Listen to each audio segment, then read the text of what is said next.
Dan bersama untuk membahas hal ini lebih lanjut, kita terhubung secara virtual dengan sejumlah narasumber. Sudah ada Pak Ali Mahsun selaku Ketua Umum Asosiasi Pedagang Kaki Lima Indonesia atau APKLI, dan bergabung juga Pak Fernando Ganinduto, anggota Komisi 6 DPR RI fraksi Golkar, serta Pak Yusuf Rendi Manilet sebagai Ekonom Core Indonesia. Terima kasih Bapak sudah bergabung bersama kami. Selamat malam.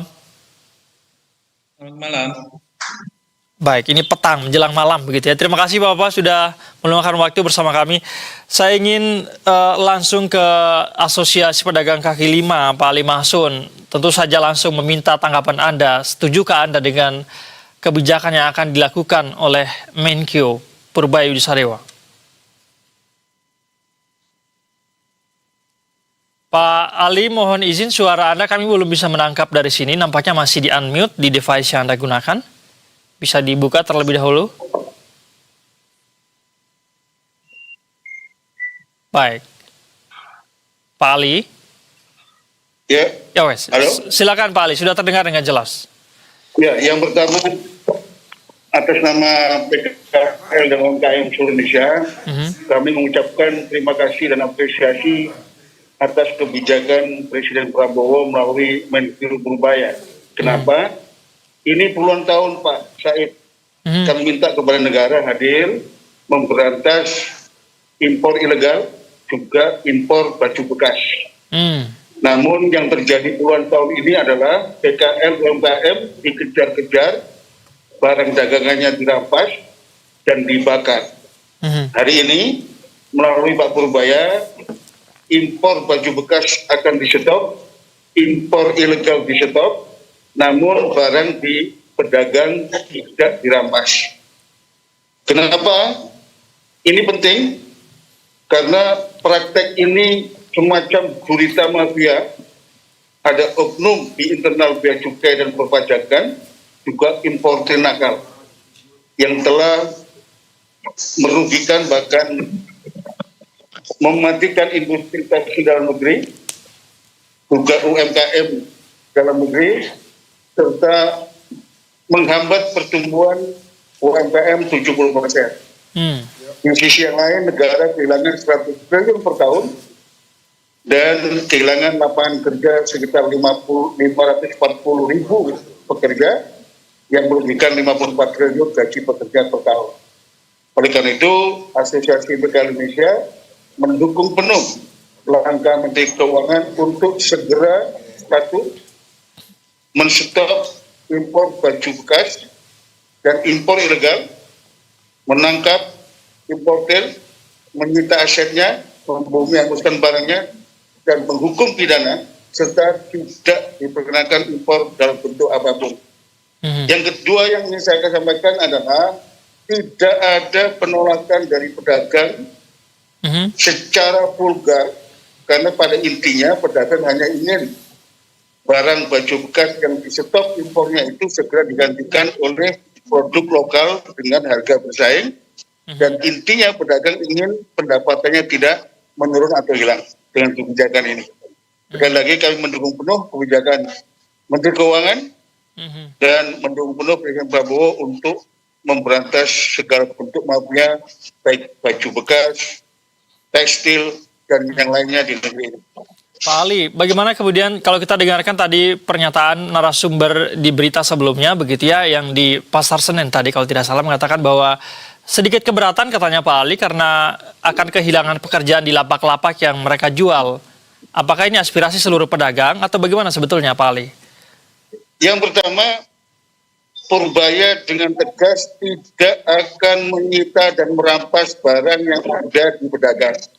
Beda dengan puluhan tahun yang lalu itu dirampas dan dibakar oleh Menteri Perdagangan. Oleh karena itu, pedagang tidak kehilangan pekerjaan, tidak kehilangan barang yang dijual, karena Menteri Keuangan juga akan segera mendorong produk UMKM, produk tekstil dalam negeri sebagai pengganti baju bekas. Yang kedua, yang perlu diingat, pedagang itu sangat taktis. Yang penting barang yang dijual ada, harganya terjangkau, dan pembelinya ada. Saya kira Purbaya juga menyiapkan produk-produk domestik akan diguyurkan di pasar-pasar sehingga pedagang tidak kehilangan barang dagangan, juga tidak kehilangan pembeli. Yang ketiga yang ingin saya sampaikan, impor baju bekas ini di samping merugikan UMKM dan membuat UMKM selama puluhan tahun dikejar-kejar oleh petugas, bahkan barang dagangan disita, dirampas dan dibakar, dan merugikan ratusan triliun pendapatan negara. Yap. Yang paling penting adalah ada resiko rakyat terkena penularan penyakit, bakteri, jamur atau bakteri. Oleh karena itu, apa yang disampaikan kawan-kawan pedagang di Pasar Senen, kemudian di beberapa tempat, intinya adalah minta pemerintah untuk segera memberikan jawaban. Ada barang dagangan baju yang menjadi substitusi dengan harga yang terjangkau. Oleh karena itu, saya minta kepada Menteri Keuangan Purbaya segera didorong jika perlu 3-4 bulan ke depan disubsidi oleh pemerintah untuk supaya harganya bisa sesuai dengan harapan masyarakat maupun pedagang. Baik. Begitu Bang Said. Baik. Saya ingin ke Komisi 6 DPR. Ada Bang Fernando di sini. Bang Fernando, bagaimana tanggapan Anda berkaitan dengan kebijakan ini? Baik, tentu kami dari Komisi 6, kami kan untuk barang pakaian bekas ini, kami udah atur di Kementerian Perdagangan dari Permendak nomor 40 tahun 2022 itu mengenai barang larangan impor. Itu jelas di tabel nomor 4 bahwa barang baju bekas itu tidak boleh impor. Itu clear, udah kita atur di situ. Bahwa kemudian praktek di lapangannya masih ada barang impor ini. Nah ini kan sebenarnya aparat hukum ini harus berjalan untuk memberantas ini gitu. Tentu kami di DPR menyambut baik apa yang dilakukan oleh Pak Menteri Keuangan, karena Menteri Keuangan itu kan salah satu kementerian yang bisa memberantas dari segi bea cukai ya, yang barang-barang masuk gitu. Jadi kami menyambut baik karena ini sudah kami tunggu-tunggu menteri-menteri seperti ini yang berani menindak mafia-mafia impor yang notabene adalah melanggar hukum.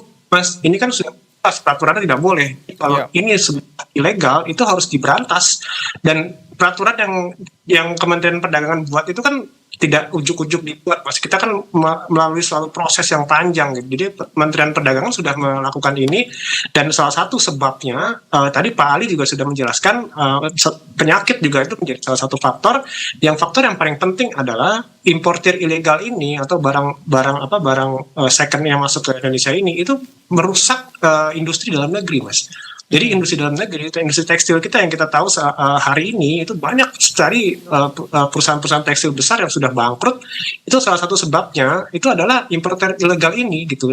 Kami saya di DPR juga pernah seringkali di dapil saya tuh di Jawa Tengah juga banyak sekali pabrik-pabrik tekstil yang sudah bangkrut ini gara-gara efek dari barang-barang importer ilegal ini gitu. Jadi menurut saya ini harus dilakukan dari kemarin-kemarin gitu. Pak Fernando, tadi Anda mengatakan bahwa ini sudah lama sebetulnya diusung juga oleh Kementerian Perdagangan begitu ya. Tapi menurut Anda apa yang selama ini membuat aturan ini rasanya tidak begitu signifikan ditegakkan begitu? Masih banyak kemudian jual beli barang bekas secara terang-terangan. Apa yang terjadi? Kenapa kemudian lambat penegakan aturan ini? Jadi gini, kan peraturannya kan kami buat di tahun 2022. Tentunya kan Kementerian Perdagangan tidak bisa menindak tegas untuk semuanya ya, karena ini kan kita kan bicara lintas kementerian gitu. Tapi Kementerian Perdagangan sudah membuat sebuah satgas yang isinya adalah 11 kementerian lembaga, itu termasuk diantaranya adalah Kementerian Keuangan, dalam hal ini adalah bea cukai gitu. Mas, kita mesti pahami bahwa negara kita negara kepulauan gitu. Jadi nggak sulit bagi si importer ilegal itu masuk ke Indonesia melalui beberapa jalur gitu. Jadi menurut saya ini memberantas mafia impor ilegal ini bukan hanya Kementerian Perdagangan aja yang harus ditindak, tapi Kementerian Keuangan, polisi, kejaksaan, bahkan semua instansi yang terkait dalam dalam Satgas yang 11 kementerian dan lembaga itu harus bekerja sama. Bahkan Presiden menurut saya harus turun tangan untuk ini. Karena kita hari ini sudah mendapatkan suatu tsunami besar di dunia tekstil gitu. Ini harus segera selesai gitu. Dan nggak usah khawatir bagi pedagang-pedagang thrifting yang sudah berdagang itu nggak usah khawatir. Karena dengan ditutupnya importer ilegal ini, otomatis industri dalam negeri pasti akan bergerak, dia akan bergejolak, dia akan berkembang. Otomatis kita akan bangga dengan produk dalam negeri kita. Itu yang kita banggakan. Kan Pak Prabowo juga harus selalu kan mendambakan bahwa kita harus bangga dengan produksi dalam negeri kita, bukan impor, apalagi ilegal, apalagi ini barang second. Ya ini kita harus tegaskan gitu, kita harus tegas. Oke, baik. Artinya dengan adanya kebijakan baru dari Menq ini menjadi tambahan untuk menegakkan ini lebih tegas lagi ya, Bang Fernando ya? Ya, menurut saya ini angin segar ya. Tapi gini Mas saya, jadi ini kan Menteri Keuangan ini kan menteri baru ya. Biasalah namanya menteri baru ini kan pengen ini, pengen itu, pengen perform lah itu. Kami di DPR sangat menunggu tindakannya dia, jangan omong-omong aja, jangan. Jadi saya benar-benar berharap bahwa harus cepat ini. Tadi Pak Ali juga sampaikan harus segera diimplementasikan gitu, jangan segera ngomong di media aja gitu. Jadi harus cepat karena ini sudah kronis menurut saya. Ini harus segera diberantas sampai akar-akarnya di mafia-mafia ilegal ini. Oke, baik. Sekarang saya ingin ke Mas Yusuf dari Kor Indonesia. Mas Yusuf, menurut Anda, benarkah langkah ini dapat meningkatkan industri pakaian lokal kita, UMKM kita? Mengingat tidak bisa dipungkiri bahwa pakaian impor saat ini masih menjadi primadona bagi masyarakat Indonesia. Bagaimana analisis Anda, Mas Yusuf?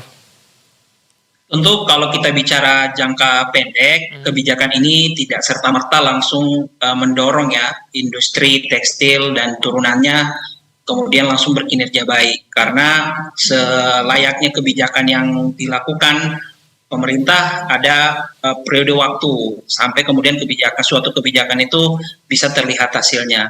Dalam konteks kebijakan pelarangan thrifting barang bekas ini, yang perlu diketahui juga bahwa saat ini kan sebenarnya stok untuk barang bekas yang dijual itu masih ada. Datanya tentu masih sangat liar ya, karena kita berbicara tentang market yang tidak tersentuh untuk berbicara data ya. Namun dugaan kami barang tersebut masih beredar di pasar. Jadi karena barangnya masih beredar di pasar, permintaan terhadap barang tersebut juga menurut kami masih akan tetap terjadi ya. Nah makanya tentu ini merupakan aspek positif kalau kita bicara apa yang dilakukan. Jadi Kementerian Keuangan memutus mata rantai. Namun apakah kemudian ini langsung berdampak langsung terhadap kinerja industri dalam negeri? Saya pikir itu masih membutuhkan waktu ya, karena ada periode tunggu tadi, dan kebijakan ini juga masyarakat atau konsumen dalam hal ini masih akan mencari produk-produk barang bekas. Apalagi tadi disampaikan oleh Pak Ali ya, bahwa produk-produknya yang dijual saat ini sebenarnya tidak akan disita ya, artinya masih bisa tetap dijual. Dan dalam kondisi ekonomi seperti sekarang, saya pikir masyarakat atau konsumen juga masih akan mencari gitu. Nah, hal lainnya juga kemudian tidak boleh dilupakan kalau kita bicara industri, maka kita juga tidak boleh melupakan aspek jangka panjang ya, kebijakan-kebijakan jangka panjang yang perlu dilakukan oleh pemerintah.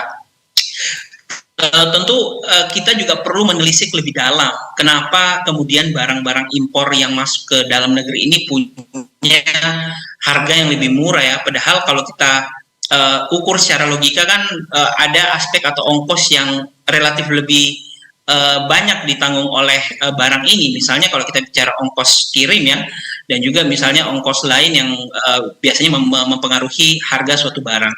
Nah, kalau kita bicara harga suatu barang, maka kita akan berbicara aspek seperti misalnya harga efisien dari produk yang dihasilkan gitu ya. Jadi produk-produk yang dihasilkan di negara asal barang impor ini, dugaan kami itu sudah efisien. Karena kenapa dia efisien? Bisa saja karena bahan bakunya lebih murah, kemudian biaya tenaga kerja juga lebih murah gitu ya. Ongkos logistik, ongkos harga gas industrinya juga lebih murah gitu. Saya kira hal-hal seperti ini yang juga tidak boleh luput dalam diskusi ya mengenai kebijakan larangan impor ini, karena kita tidak hanya berbicara aspek-aspek jangka pendek, tetapi kita perlu memperhatikan aspek-aspek jangka panjang. Dalam konteks Menteri Keuangan, kebijakan-kebijakan yang mendorong industri dalam negeri dalam jangka panjang itu bisa dilakukan dalam berbagai bentuk ya, misalnya memberikan stimulus misalnya ataupun insentif beberapa tahun gitu. Jadi itu juga yang kemudian harus dilakukan kalau memang ingin mendorong industri ini berkembang ya atau bisa tetap maju dalam jangka lebih lama gitu. Jadi kita apresiasi apa yang dilakukan dalam jangka pendek, tetapi perubahannya saya kira akan membutuhkan waktu dan kebijakan lanjutan dari pemerintah. Baik, secara jangka panjang ini tentu akan memberikan dampak positif bagi industri dalam negeri kita. Bapak-bapak, kita akan tahan dulu sebentar pembahasan kita. Kita akan mendengarkan azan maghrib untuk wilayah DKI Jakarta dan sekitarnya.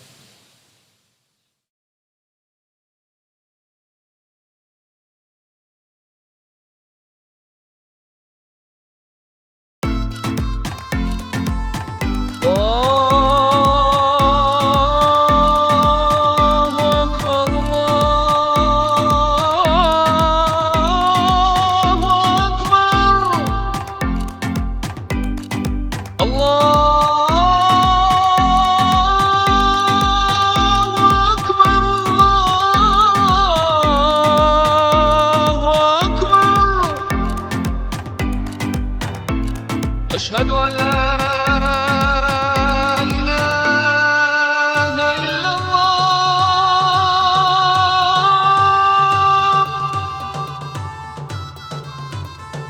أشهد أن لا إله إلا الله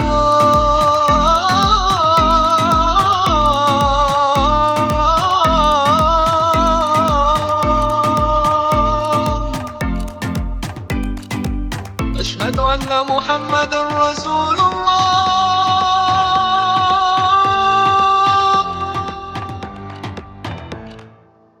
أشهد أن محمد رسول الله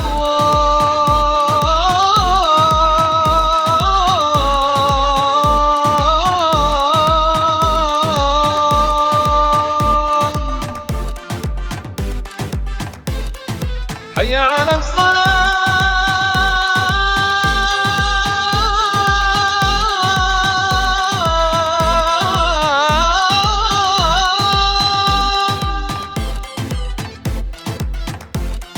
حي على الصلاة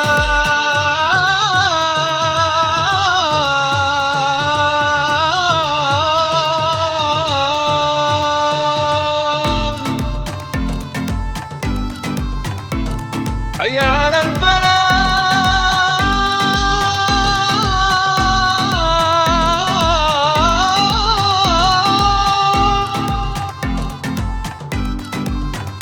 حي على الفلاح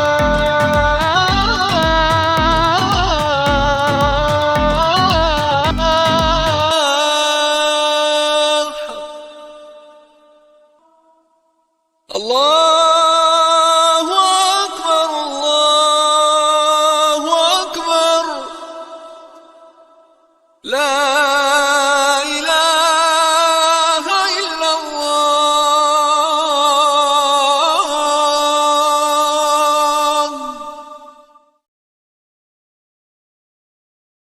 Baik, bersama kami mengucapkan selamat menunaikan ibadah sholat maghrib untuk wilayah DKI Jakarta dan sekitarnya. Kita akan melanjutkan pembahasan kita masih mengenai kebijakan Menteri Keuangan Purbaya yang akan memberantas mafia pedagang, maksud kami mafia pakaian bekas. Begitu. Masih bergabung sejumlah narasumber. Saya ingin kembali ke Pak Ali Mahsun dari Asosiasi Pedagang Kaki Lima. Pak Ali, tadi pertanyaan saya sama dengan Komisi 6 DPR. Apa sebetulnya yang menjadi hambatan kalau dari kacamata pedagang? Apa yang menjadi hambatan utama pemerintah untuk memberantas mafia impor pakaian bekas ilegal ini, Pak Ali?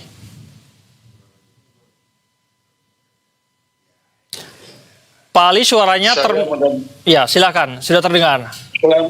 Selama puluhan tahun saya mendampingi PKL UMKM di Indonesia. Saya sudah diskusi, sudah ketemu dengan pejabat, mantan pejabat, juga para jenderal. Saya punya keyakinan memberantas impor atau mafia ilegal itu seperti kita melihat akuarium di depan mata kita, Pak Said. Sangat mudah. Namun jawaban yang ada adalah selama puluhan tahun belum ada keinginan kuat dari Presiden Republik Indonesia. Tadi disampaikan bahwa ada Permendak 40 tahun 2022 yang melarang impor pakaian bekas. Namun yang terjadi sampai hari ini belum ada importer yang ditangkap oleh negara. Yang dikejar-kejar hanya pedagang, dirampas, dibakar, dipamerkan ke publik.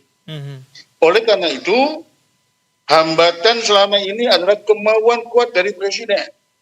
Oleh karena itu, sekali lagi kami terima kasih kepada Presiden Prabowo yang punya kemauan kuat untuk memberantas, menindak tegas seluruh bentuk impor ilegal, impor pakaian bekas, dan seluruh mafia sumber daya dan kekayaan di Republik ini. Yang kedua, yang tidak kalah pentingnya, ini tidak terlepas dari oknum di internal pemerintahan. Oleh karena itu, saya minta bersih-bersih yang dilakukan oleh Menteri Keuangan secara internal juga harus segera dibuktikan ke publik. Pejabat-pejabat yang terlibat impor pakaian bekas, kemudian importer pakaian bekas segera ditangkap. Demikian pula Pak Said, saya mohon maaf. Purbaya hanya punya kekuasaan di ranah bea cukai dan perpajakan. Namun kuota ada di Menteri Perdagangan. Untuk itu saya juga minta Menteri Perdagangan serius dan menindak tegas, menegakkan hukum dan tata aturan. Karena problemnya di situ. Juga di Menteri Perindustrian, Pak saya. Jadi Pak Ali, Anda merasa kebijakan Menteri Keuangan tidak cukup, Presiden harus turun langsung begitu ya, karena banyak oknum-oknum yang menurut Anda tadi ikut terlibat di situ. Yang pertama, Purbaya sudah menyampaikan bahwa saya kepanjangan tangan Presiden Prabowo. Namun, sudah dibentuk Satgas oleh Menko Perekonomian. Dan disitulah nanti saya berharap Presiden Prabowo juga memerintahkan kepada Mendak, kepada Menperin, juga tidak main-main, tidak main mata. Karena kuota tekstil ini, kuota impor, itu ada di dua kementerian itu. Oleh karena itu, kemauan kuat Presiden yang disimbolisasikan melalui Menteri Keuangan Purbaya, ini harus dibaca dan diwujudkan juga oleh Menteri Perdagangan dan Menteri Perindustrian. Kalau tidak, saya kira ditindak tegas saja pejabat-pejabat termasuk menteri yang tidak mau menjalankan perintah Presiden, begitu Pak Said. Baik, saya ingin meminta tanggapan Bang Fernando di Komisi 6 berkaitan dengan adanya oknum-oknum kira-kira yang mungkin saya terlibat, bisa jadi oknum dari bea cukai atau dari internal misalnya yang justru mendukung importir pakaian bekas ilegal ini. Bagaimana menurut Anda, Bang Fernando? Ya menurut saya kalau memang ada oknum itu harus segera ditangkap ya. Karena bagaimana kita bisa menyelesaikan negara ini kalau misalnya masih oknum itu terjadi. Saya sepakat dengan Pak Ali tadi. Memang presidennya harus turun tangan. Karena ini industri tekstil kita hari ini sudah berantakan, Mas. Ini udah hancur lebur. Kalau misalnya kita tidak berantas ini, jadi mau kemana negara ini gitu. Jadi saya sepakat bahwa semua oknum-oknum yang terlibat dalam impor ilegal ini itu harus diberantas habis sampai seakar-akarnya. Itu ini harus clear. Jadi memang memberantas ini memang tidak cukup dengan 3 kementerian atau 4 kementerian, tapi ini harus terlibat diantaranya adalah polisi, kejaksaan, bahkan seluruh yang terlibat itu harus turun tangan. Makanya ini harus diorkestrasi oleh seorang presiden. Itu saya sepakat dan ini harus segera, Mas, jangan tunggu lama-lama. Tapi selama ini apakah Komisi 6 sudah mulai mencium misalnya atau mendeteksi adanya memang keterlibatan oknum-oknum ini, Bang Fernando? Kalau itu bukan tupoksi kami di Komisi 6 ya, Mas, karena ada komisi lain yang bertindak di dalam ranah hukum ya. Cuman kalau kami kan hanya kebijakan dari Kementerian Perdagangan, Kementerian Koperasi dan Kementerian BUMN. Jadi hanya sektor itu aja yang kami. Cuman memang saya setiap kali saya rapat dengan Kementerian Perdagangan, saya selalu menyuarakan ini. Kan di dapil saya itu banyak sekali, Mas, perusahaan-perusahaan atau pabrik-pabrik tekstil yang hari ini sudah bangkrut. Salah satunya ada Sritex itu salah satu faktornya itu adalah importer ilegal ini gitu. Jadi gimana caranya kita harus menyelesaikan ini supaya kita bisa selamat, karena industri di satu negara negara itu bisa sukses itu harus industrinya harus baik gitu. Kalau industri kita bangkrut, yang masuk malah importir, malah ilegal lagi, ini bisa kacau negara kita, Mas. Baik, saya ingin ke Mas Yusuf, Ekonom Core Indonesia. Mas Yusuf, kalau dari kacamata ekonomi, seberapa signifikan sih dampak dari pakaian bekas ilegal ini menghambat pertumbuhan produk-produk lokal UMKM kita, Mas Yusuf? Ya, yang pasti kalau kita bicara industri tekstil, kita paham bahwa dia merupakan salah satu subsektor industri manufaktur yang punya kontribusi besar ya dalam rantai pasok industri manufaktur secara keseluruhan. Jadi selama kemudian industri tekstil dan produk turunannya itu tertekan, maka selama itu pula potensi tertekannya ekonomi melalui transmisi industri manufaktur itu akan tetap terjadi.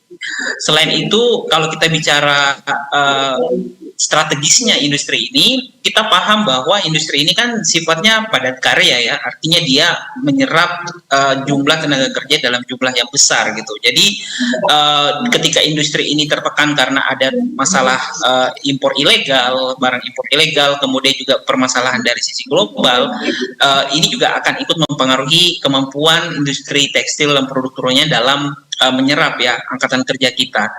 Nah, berkaitan dengan UMKM, sebenarnya kalau kita bicara penjualan, UMKM ini kan bisa juga dilibatkan untuk menjual produk-produk yang sama tetapi dengan produksi yang dilakukan di dalam negeri gitu. Karena sejauh ini menurut kami kapasitas produksi untuk industri tekstil itu masih relatif rendah ya, karena berbagai faktor. Ketika misalnya kebijakan ini dijalankan dan diiringi dengan upaya untuk mendorong kapasitas produksi industri tekstil, maka UMKM juga bisa merasakan dampaknya ya secara tidak langsung, karena mereka kemudian bisa menjual produk-produk dari peningkatan kapasitas produksi di industri tekstil. Nah, makanya saya pikir ini perlu dilihat ya bagaimana nanti aturan teknisnya, bagaimana kemudian nanti Kementerian Keuangan bekerja sama dengan kementerian dan lembaga pemerintah lain untuk menjalankan kebijakan ini. Karena tadi saya mungkin ikut menjawab sedikit masalah kenapa kebijakan ini belum bisa ditegakkan. Salah satunya bisa jadi karena pintu masuknya ini sangat besar ya. Artinya bisa jadi impor itu tidak masuk ke dari pintu-pintu masuk yang sifatnya legal ya, pelabuhan-pelabuhan yang sifatnya legal, tetapi juga bisa jadi masuk dari pintu yang lebih kecil. Makanya proses pengawasan yang lebih ketat itu menjadi penting juga. Lalu hal lain yang tidak bisa kita pungkiri adalah proses sertifikasi atau mengetahui apakah misalnya barang ini adalah barang impor yang sifatnya bekas dan barang hasil produk domestik, itu kita tidak bisa bedakan gitu ya secara kasat mata. Makanya penindakan untuk misalnya melihat mana barang yang sifatnya ilegal gitu ya, kemudian mana barang yang berasal dari produk domestik itu relatif sulit karena tidak ada sertifikasi gitu untuk mengetahui bahwa ini adalah barang yang sifatnya ilegal. Lalu yang terakhir yang tidak boleh kita lupakan juga adalah saat ini kan platform e-commerce banyak banget nih. Dan dari platform e-commerce itu kita bisa memesan ya barang yang lebih murah. Nah, ya mungkin yang perlu didalami adalah apakah kemudian kebijakan-kebijakan yang dikeluarkan atau dijalankan selama ini sudah juga merambah ranah platform e-commerce gitu. Apakah regulasi-regulasi tersebut juga bisa dijalankan di platform e-commerce? Jadi ketika platform e-commerce tidak diawasi, itu juga bisa menjadi pintu masuk ya. Jadi menurut saya itu memang 3 hal itu yang perlu diperhatikan kalau memang ingin mendorong kebijakan untuk larangan impor ilegal ini bisa lebih optimal. Baik, Mas Yusuf, selain itu yang tidak bisa dilupakan juga bahwa ada puluhan mungkin bahkan ratusan pedagang kita yang masih menggantungkan mata pencarian mereka dari penjualan barang bekas ini. Nah, ini seperti apa nanti penanganannya menurut Anda? Perlukah penegakan aturan ini secara hati-hati betul agar para masyarakat kita ini juga tidak terdampak secara signifikan dari mata pencaharian, Mas Yusuf? Ya, memang ini kebijakan yang sepenuhnya tidak akan populer ya, karena kita paham bahwa permintaan terhadap barang-barang thrifting itu masih terjadi. Tapi layaknya sebuah kebijakan dan punya kekuatan hukum yang jelas, maka mau tidak mau harus dijalankan oleh pemerintah. Saya kira jalan tengah yang diambil ya, tadi juga sempat disinggung oleh Pak Ali mengenai masyarakat ataupun penjual dari produk impor thrifting ini masih bisa menjual ya, itu saya pikir sudah bisa menjadi jalan tengah. Artinya pelaku usaha atau UMKM menjual produk ini masih tetap berjalan, tapi nanti kemudian untuk berikutnya pasokan produksinya itu tidak lagi bisa diambil dari produk-produk impor yang sifatnya ilegal gitu. Nah, untuk kemudian masih bisa tetap berjualan, maka tadi saya singgung masalah mendorong kapasitas produksi industri dalam negeri yang domestiknya ya. Jadi harapannya di tahap awal ketika industri tekstilnya itu bisa mendorong kapasitas produksi mereka, barang-barang yang mereka produksi itu nanti bisa dilempar ke pasar gitu dan dijual oleh masyarakat gitu. Nah, di tahap awal mungkin akan terjadi semacam penyesuaian ya, karena sekali lagi tadi barang-barang dari domestik bisa jadi tidak semurah dengan barang-barang impor, tapi seiring berjalannya waktu, saya kira nanti masyarakat juga akan melakukan penyesuaian ya, ketika produk-produk domestik kita sudah relatif lebih banyak dijual secara lebih luas, seperti itu, Mas. Baik, saya ingin kembali ke Pak Ali. Pak Ali, kalau kita melihat bentuk sanksi yang kemungkinan akan diberikan oleh Menteri Keuangan Purbayudi Sadewa mengatakan bahwa selain sanksi pidana, bahwa para pelaku importer ini akan diberikan sanksi untuk tidak bisa melakukan importer seumur hidup. Apakah sanksi-sanksi seperti ini menurut Anda sudah akan cukup efektif untuk menghentikan peredaran importer ilegal kita nanti, Pak Ali, kalau dari kacamata pedagang? Yang pertama, seperti saya sampaikan bahwa yang paling penting hari ini, Pak Purbaya segera mengumumkan importer ilegal yang ditangkap oleh Bea Cukai. Itu satu, ya. Yang kedua, hukuman yang diberikan oleh Pak Purbaya yang disampaikan ke publik, ditangkap, disita, dibumi-anguskan, dipidanakan, didenda, dan tidak boleh menjadi importer seumur hidup. Saya kira ini cukup. Kemudian yang ketiga, saya menyambung dari Pak Yusuf.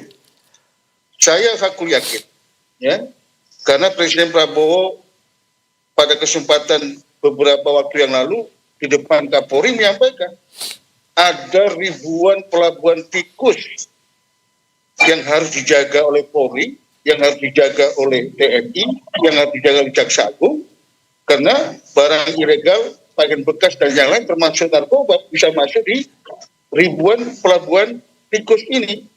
Oleh karena itu, saya hakul yakin kebijakan ini akan segera bisa diwujudkan.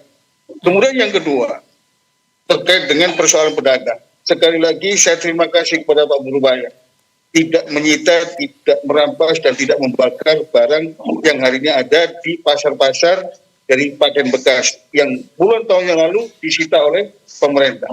Yang kedua, saya minta kepada Pak Purbaya untuk memberikan insentif supaya produk tekstil dan pakaian dalam negeri segera melejit, meningkat, dan diberi insentif atau subsidi, sehingga masyarakat yang keberatan pun mendapatkan keuntungan yang sama.